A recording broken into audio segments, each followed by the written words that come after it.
Middle east में चल रहा युद्ध अब एक ऐसे मोड़ पर पहुंच चुका है जहां सिर्फ सैन्य ताकत ही नहीं बल्कि तेल और ऊर्जा संसाधनों पर कब्जे की खुली बात होने लगी है। इसी बीच अमेरिका के राष्ट्रपति डोनाल्ड ट्रंप का एक बयान पूरी दुनिया में हलचल मचा रहा है। उन्होंने साफ शब्दों में कहा है कि अमेरिका चाहे तो ईरान के तेल पर कब्जा कर सकता है और उसे सबसे बड़े तेल निर्यात केंद्र यानी कि खार्ज आइसलैंड को अपने निमंत्रण में भी ले सकता है। यानी कि ये बयान ऐसे समय में आया है जब अमेरिका पहले ही मिडिल ईस्ट में अपनी सैन्य मौजूदगी तेजी से बढ़ा रहा है और हालात लगातार बिगड़ते नजर आ रहे हैं। अगर इस पूरे मामले को समझना है तो सबसे पहले खार्क आइसलैंड की अहमियत समझनी होगी। यानी कि खार्क आइसलैंड ईरान की तेल अर्थव्यवस्था की रीढ़ माना जाता है। यहाँ से देश का सबसे ज्यादातर कच्चा तेल दुनिया भर में निर्यात होता है। अगर किसी भी वजह से ये टर्मिनल बंद होता है तो उस पर कब्जा हो जाता है।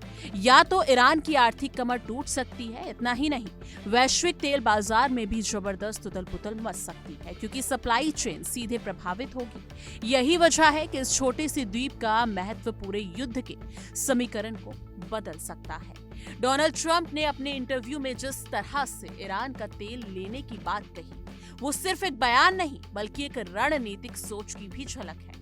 उन्होंने ये भी कहा कि अमेरिका के पास कई सैन्य विकल्प मौजूद हैं जिसमें खार्क आइसलैंड पर कब्जा करना भी मुश्किल हो सकता है। हालांकि उन्होंने ये भी जोड़ा कि ऐसा करने के लिए उसके बाद भी अमेरिका को वहां लंबे समय तक मौजूद रहना पड़ सकता है। इसका मतलब साफ है कि अगर ये कदम उठाया जाता है तो एक छोटी कार्रवाई नहीं बल्कि एक लंबी सैन्य मौजूदगी और बड़े संघर्ष की शुरुआत हो सकती है।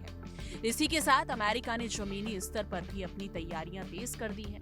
रिपोर्ट्स के मुताबिक हजारों अतिरिक्त सैनिकों को मिडिल ईस्ट में तैनात किया जा रहा है।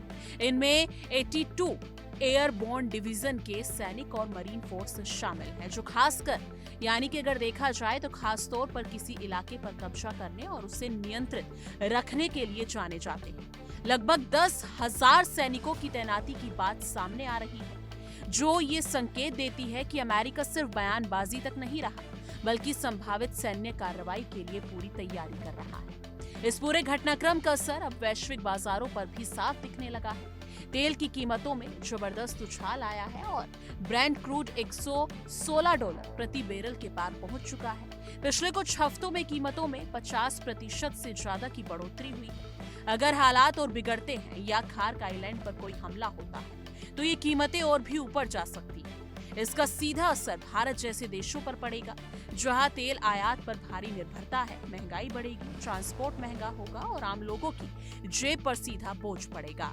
मिलिट्री एक्सपर्ट्स भी इस संभावित हमले को लेकर चिंता जता रहे हैं। उनका मानना है कि खार्क आइलैंड पर हमला करना आसान नहीं होगा और इससे अमेरिकी सेना को भी नुकसान उठाना पड़ सकता है।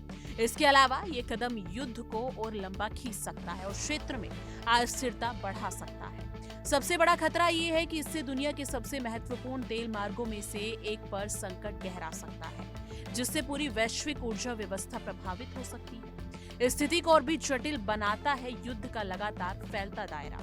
अब ये संघर्ष सिर्फ ईरान और इजराइल तक सीमित नहीं रहा है। सऊदी अरब में अमेरिकी एयरबेस पर हमले की खबरें सामने आई हैं जिसमें कई सैनिक घायल हुए। वहीं यमन के हूथी रेबल्स भी संघर्ष में सक्रिय होते नजर आ रहे हैं और उन्होंने इजराइल की ओर मिसाइल दागी है। इससे साफ संकेत मिलता है कि ये युद्ध धीरे धीरे पूरे क्षेत्र को अपनी चपेट में ले सकता है। हालांकि इन सब के बीच कूटनीति की कोशिशें भी जारी हैं।